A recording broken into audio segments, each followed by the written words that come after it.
How a road accident saved my life. Disclaimer. This is a true story, but names have been changed. And I have used ChatGPT to make it more reader-friendly. I never thought I would be here, writing this. 3 days ago. I was ready to end everything. The plan was clear in my mind. I would take my bike, go on the wrong side of the road, and crash head-on into a truck.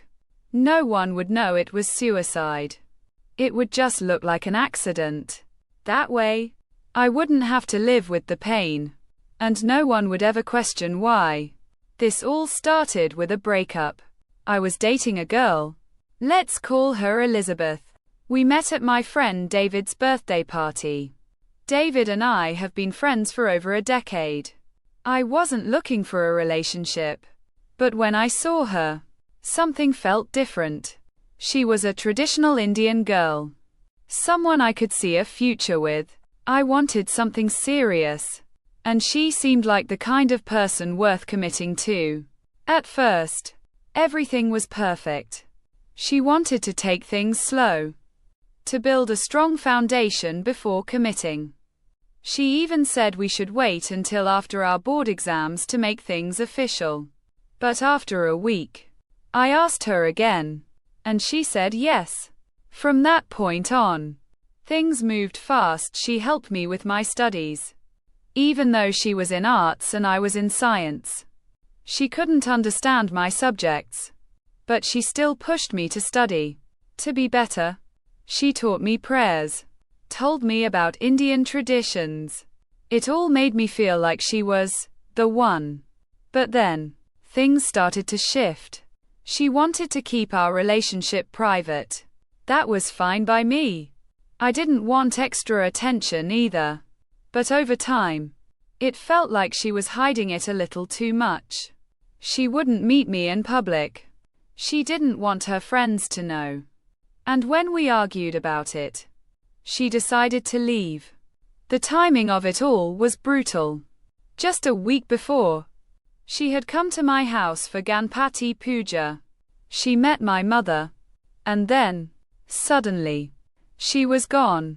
I tried to talk it out. But she kept giving reasons that didn't make sense. It felt like she had already made up her mind. And nothing I said mattered. That's when I gave up. David, my best friend, had been neutral at first. He told me she should have at least tried to work things out. But then, behind my back, he told her that what she did was completely right. That she should move on. That none of this mattered. That shattered me. My world was already small. I don't have many friends. Just David. And John. A school friend. After losing Elizabeth and realizing that David had never really been on my side, it felt like I had lost everything. John was the only one who stuck by me. He tried to help. But by then, I had given up on myself. I stopped studying. I stopped doing anything productive. My entire day was just scrolling through my phone. Distracting myself however I could. Porn. Social media. Anything to keep my mind away from Elizabeth. But it didn't work. The board exams were coming closer. And I wasn't prepared at all. My teachers had started saying I wouldn't be able to do anything now. And honestly, they were right. I wasn't even trying anymore. Even then, suicide wasn't on my mind. Not yet. But then, the practical exams started. I had to go to school for them. And that's when everything hit me. On the last practical, physical education, everyone was signing each other's shirts. John was getting his shirt signed by a lot of people. Since I was always with him, they asked me to sign too. But it felt like they were just doing it out of formality. No one actually cared. That was the moment something inside me snapped. I felt completely invisible. Like I had no real importance. And that's when I decided I was going to kill myself that day. I didn't tell anyone. I just planned it out in my head. After school, I would go home, take my bike, and ride straight into a truck. Quick. Simple. No one would even know it was suicide. But then, John asked me to drop him home.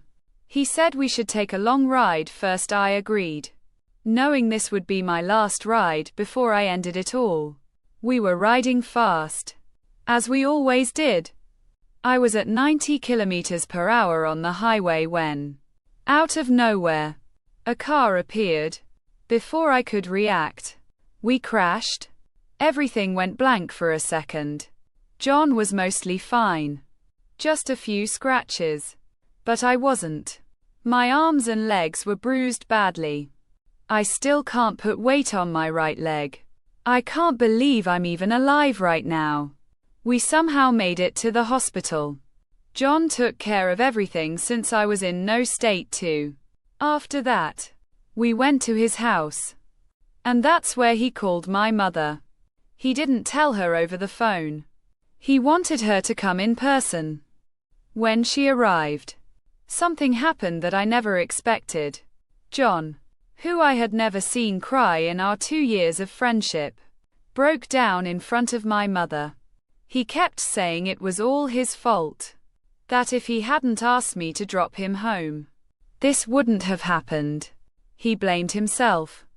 That was the moment I realized I wasn't alone.